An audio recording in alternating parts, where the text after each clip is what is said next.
안녕하세요, 성도 여러분. 새싹 아동부를 담당하고 있는 신발근 전도사입니다. 사도신경으로 우리의 신앙을 고백하시며 아침 예배를 시작하겠습니다. 나는 전능하신 아버지 하나님, 천지의 창조주를 믿습니다.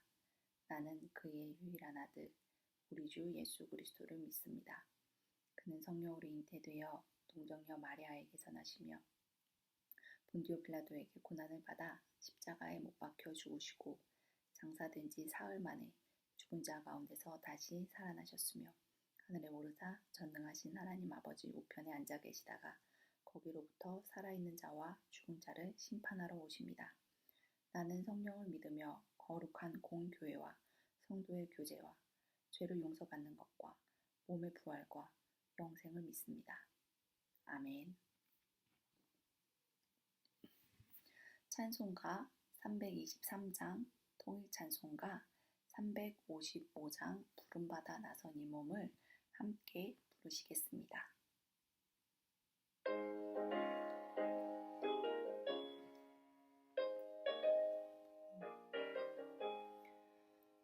부름받아 나선 이 몸 어디든지 가오리다.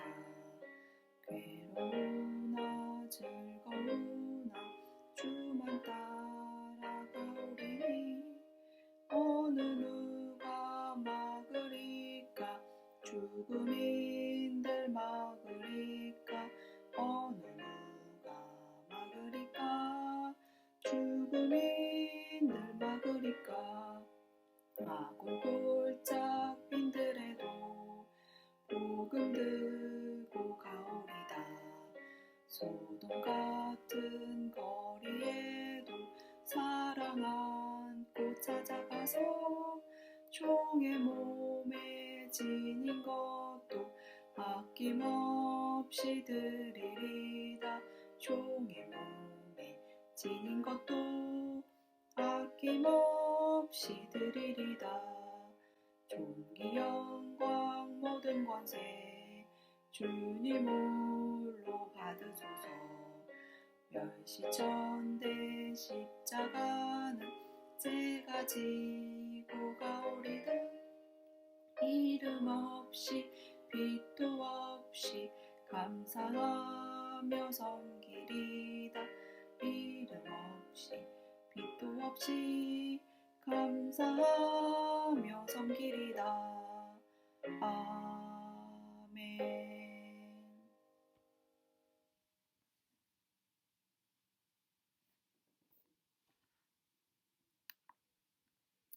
오늘 본문은 요나서 3장 4절에서 10절 말씀입니다. 제가 봉독하겠습니다. 요나는 그 성읍으로 가서 하룻길을 걸으며 큰 소리로 외쳤다. 40일만 지나면 니느웨가 무너진다. 그러자 니느웨 백성들은 하나님의 말씀을 믿고 금식을 선포하고 그들 가운데 가장 높은 사람으로부터 가장 낮은 사람에 이르기까지 모두 굵은 베옷을 입었다. 이 소문이 니느웨의 왕에게 전해지니 그도 임금의 의자에서 일어나 걸치고 있던 임금의 옷을 벗고 굵은 베옷을 입고 잿더미에 앉았다. 왕은 니느웨 백성에게 다음과 같이 선포하여 알렸다. 왕이 대신들과 더불어 내린 칙명을 따라서 사람이든 짐승이든 소떼든 양떼든 입에 아무것도 대서는 안 된다. 무엇을 먹어도 안 되고 물을 마셔도 안 된다. 사람이든 짐승이든 모두 굵은 베옷만을 걸치고 하나님께 힘껏 부르짖어라. 저마다 자기가 가던 나쁜 길에서 돌이키고 힘이 있다고 휘두르던 폭력을 그쳐라. 하나님께서 마음을 돌리고 노여움을 푸실지 누가 아느냐. 그러면 우리가 멸망하지 않을 수도 있다. 하나님께서 그들이 누이치는 것, 곧 그들이 저마다 자기가 가던 나쁜 길에서 돌이키는 것을 보시고 뜻을 돌이켜 그들에게 내리시겠다고 말씀하신 재앙을 내리지 않으셨다. 아멘. 이미 많은 분들께서 요나 이야기를 잘 알고 계실 겁니다. 그런데 요나서에 관한 우리의 기억은 대부분 큰 물고기 뱃속에 들어간 예언자 요나에만 집중되곤 합니다. 오늘 말씀은 큰 물고기 뱃속에서 빠져나온 요나가 니느웨로 가서 펼쳐지는 이야기를 다루고 있습니다. 요나서에 자주 등장하는 단어 두 개가 있습니다. 하나는 히브리어 가돌인데요. 이 단어는 큰 또는 중요한 이라는 의미를 가지고 있고 요나서 3장에서는 2절, 3절, 5절, 7절에서 찾아볼 수 있습니다. 다른 하나는 히브리어 라인데요. 나쁜 혹은 공경을 뜻합니다. 요나서 3장에서는 8절과 10절에 그 단어가 사용됩니다. 이 단어를 통해 어렴풋이 요나서의 이야기는 어떤 것이겠구나 생각해 본다면 요나서는 중요한 그리고 공경 또는 악에 대한 이야기라는 것을 짐작할 수 있습니다. 요나서는 1, 2장과 3, 4장이 대칭을 이루고 있으며 오늘 본문 말씀인 3장은 1장과 관련됩니다. 특히 요나서 3장 1절은 요나서 1장 1절과 상당히 유사한데 이것은 요나와 하나님과의 관계가 다시 시작점에 서 있다는 것을 의미합니다. 요나는 처음에 하나님의 말씀을 따르지 않고 다시스로 가려고 했습니다. 요나가 아수르의 도시인 니느웨에 가기 싫었던 이유는 이스라엘 백성들 입장에서 아수르는 큰 위협의 나라로서 원수였기 때문입니다. 역사적으로 아수르는 기원전 722년에 북왕국 이스라엘을 멸망시켰고 기원전 701년에 남왕국 유다의 수도인 예루살렘을 침공한 나라입니다. 이유가 무엇이든 요나는 하나님의 말씀을 듣지 않고 도주를 꾀했습니다. 그 도주는 결국 실패로 돌아갔죠. 하나님께서 불순종한 요나에게 돌이켜 하나님의 말씀을 따를 기회를 한 번 더 주고 계십니다. 하나님의 말씀을 거역하면 안 된다는 것을 1장과 2장의 경험을 통해서 예언자 요나는 깨달았을 것입니다. 결국 요나는 하나님의 말씀을 따라 큰 도시 니느웨를 향해 가야만 했습니다. 요나서 3장 2절과 3절에서 성서는 니느웨를 큰 도시 혹은 중요한 도시라고 두 번이나 반복하며 강조하고 있습니다. 실제로 니느웨는 아수르의 중요한 도시였습니다. 고고학적 자료에 따르면 이 도시는 기원전 705년에서 682년까지 사네립의 통치 때 수도로서 기능했을 뿐 아니라 그 전에도 제2의 수도의 역할을 계속 수행해왔던 것으로 확인됩니다. 한 왕국의 중요한 도시라는 의미는 곧 큰 도시라는 의미도 함께 가지고 있습니다. 성서에서는 3일 동안 걸어 다녀야 할 만큼 큰 도시라고 표현하고 있으며 이를 통해 예언자 요나가 적어도 3일 동안 다니며 말씀을 전해야 그 성읍의 대다수 사람들이 요나의 말을 들을 수 있다는 것을 확인할 수 있습니다. 그런데 요나가 하나님의 말씀을 전한 지 단 하루 만에 니느웨 사람들은 반응하기 시작합니다. 담임 목사님께서 지난 주일 설교를 통해 한국 기독교 교회 협의회 사순절 묵상집의 내용을 인용하여 말씀하신 것을 기억하실 겁니다.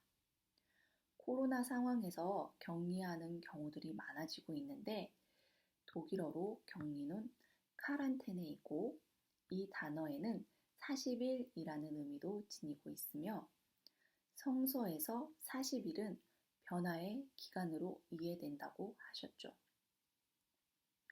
요나서에서도 40일은 변화의 기간으로 이해됩니다. 요나가 전했던 말은 히브리어로 아르바임 욤 베니느베 네흐파케트입니다. 이 선포에서 동사인 네흐파케트의 원형은 하파크입니다. 이는 두 가지 의미를 가지고 있습니다. 멸망하다와 변화하다이지요. 즉, 요나의 선포는 두 가지로 번역 또는 해석이 가능한데요. 하나는 우리가 알고 있는 말씀처럼 40일이 지나면 니느웨가 무너진다 라는 번역이고, 다른 하나는 40일이 지나면 니느웨가 변화된다 라는 의미입니다. 요나가 하나님의 말씀을 전한 후에 그의 선포처럼 니느웨가 변하기 시작했습니다. 악한 행동을 일삼던 니느웨 사람들이 요나의 경고를 신속하게 받아들이고 신실하게 믿었습니다. 그들은 하나님을 믿고 금식을 시작했습니다. 또한 고대 근동에서 통곡할 때 입는 옷인 베옷을 입고 돌이켰습니다. 믿음과 회개는 니느웨 일부분에서만 일어난 것이 아니라 도시 전체에서 일어났습니다. 낮은 자와 높은 자를 막론하고 심지어 왕까지 회개의 자리로 나왔습니다. 뿐만 아니라 소, 양과 같은 짐승들까지도 사람들의 회개에 동참해야 했습니다. 일반 백성들로부터 시작된 회개는 왕에게 영향을 미쳤고, 이제는 왕의 주도하에 전 도시가 함께 회개의 자리로 돌아서고 있습니다. 고대 셈족에게 베옷을 입고 금식하는 것은 자기를 부인하는 표현이었습니다. 일상의 안일함을 거부하고 스스로 육신을 괴롭게 함으로써 그들은 자신의 돌이킴의 진정성을 드러내고 있습니다. 짐승까지도 회개에 동참한다는 성서의 내용은 그들의 회개가 어느 정도였는지 보여주고 있습니다. 그 도시의 모든 생명체들은 함께 회개하였으며 그 회개가 진실하다는 것을 보여줍니다. 회개하는 니느웨 사람들은 금식하며 부르짖을 뿐 아니라 이를 통하여 그들의 악한 사회적 행동을 돌이켰습니다. 나쁜 길, 즉 비도덕적인 행위에서 벗어났고 힘이 있다고 휘두르던 폭력, 즉 비정상적인 사회적 행동으로부터 떠나갔습니다. 이처럼 니느웨 사람들의 자기 부인을 통한 회개는 철저하게 이루어졌고 잘못된 모습들은 완전히 변화되었습니다. 그들의 완전히 돌이킨 삶은 하나님께서 용서해 주실 것에 대한 희망과 연결됩니다. 그들은 도시를 멸망시키려는 하나님의 계획이 변화되어 그들의 안전이 보장되기를 소망합니다. 니느웨 사람들의 희망은 현실이 되었습니다. 하나님께서는 니느웨 사람들의 진정한 회개를 보시고 계획하셨던 심판을 거두셨습니다. 사람의 잘못된 행동이 변화됨을 통해 하나님의 심판도 그쳐진 것입니다. 하나님은 은혜, 용서의 하나님이시기 때문에 사람들이 변하기를 기다리고 있으셨을지도 모르겠습니다. 하나님의 말씀을 거역했던 요나에게도 돌이킬 수 있는 기회를 주신 하나님께서는 하나님을 믿지 않았던 니느웨 사람들에게도 돌이킬 수 있는 기회를 주고 계십니다. 오늘 부른 찬양 내용 중에 소돔 같은 거리에도 사랑 안고 찾아가서 라는 구절이 있습니다. 사랑이 있다면 어디든지 가서 그리스도의 복음을 전할 수 있습니다. 그런데 요나는 니느웨 사람을 원수라 생각하고 그들을 사랑하지 않았기에 굳이 하나님의 말씀을 전하고 싶지 않았습니다. 하지만 마태복음 5장 43절, 44절에서 예수님께서 내 이웃을 사랑하고 네 원수를 미워하여라 하고 말한 것을 너희는 들었다. 그러나 나는 너희에게 말한다. 너희 원수를 사랑하고 너희를 박해하는 사람을 위하여 기도하여라 라고 말씀하십니다.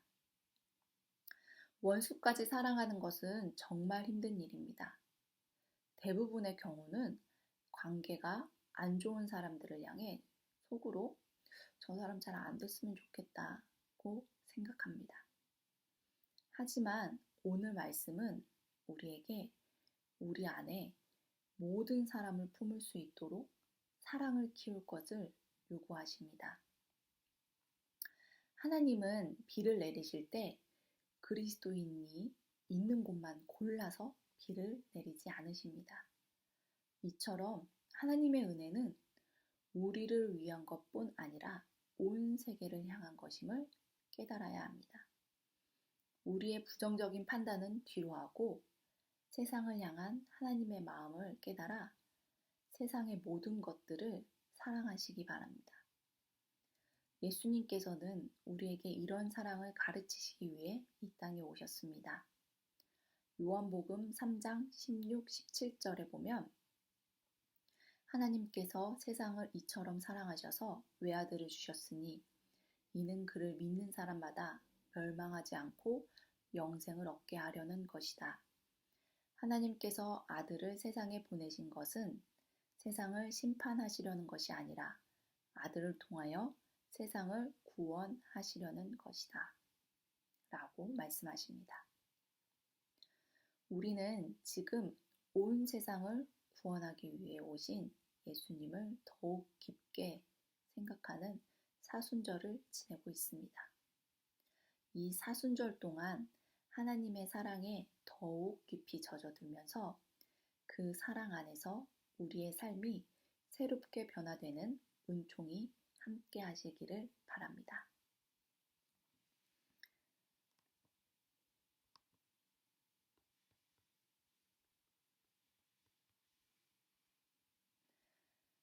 다 같이 찬송가 323장, 통일찬송가 355장, 아까 부른 부름받아 나선 이 몸인데요. 이 곡 중에 2절을 함께 부르시면서 기도의 자리로 나아가겠습니다.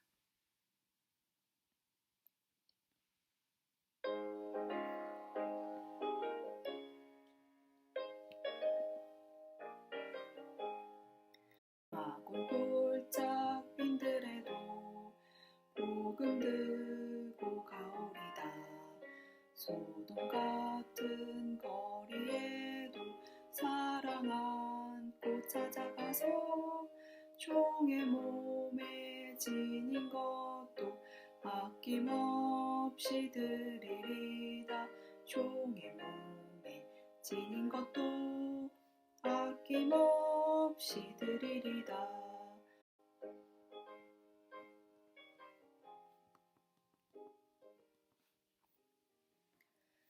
지금 다 같이 예수님을 이 땅에 보내신 하나님의 사랑에 감사하며 우리 안에도 하나님의 사랑으로 채워달라고, 우리가 하나님의 사랑을 전할 수 있도록 도와달라고 기도하시면 좋을 것 같습니다. 다 같이 기도하시겠습니다.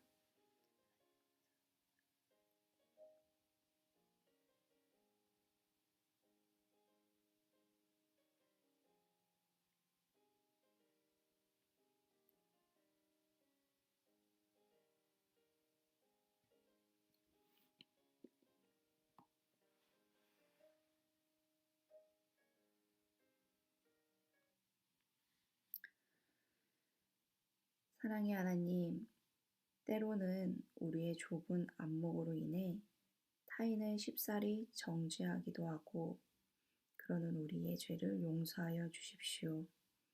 온 인류를 위해 이 땅에 오신 예수님 감사드립니다. 온 세상을 향한 하나님의 사랑이 우리 안에도 가득하길 원합니다. 성령께서 우리에게 그 사랑에 더욱 깊이 접속할 수 있도록 도와주십시오.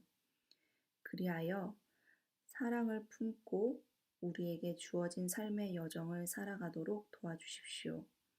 감사드리며 예수님의 이름으로 기도드립니다. 아멘.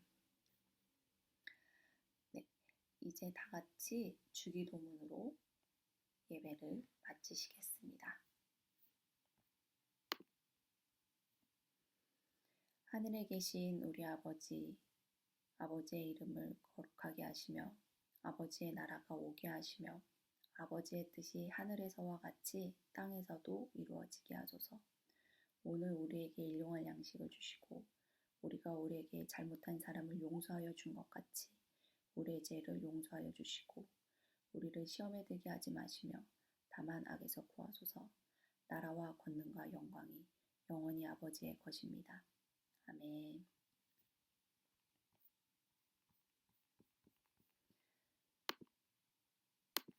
네, 오늘 2월 25일 하루도 행복한 하루 되시길 바라고요. 요즘 날씨가 너무 좋습니다.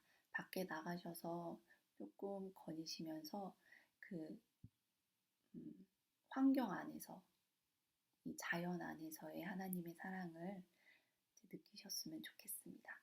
좋은 하루 되세요.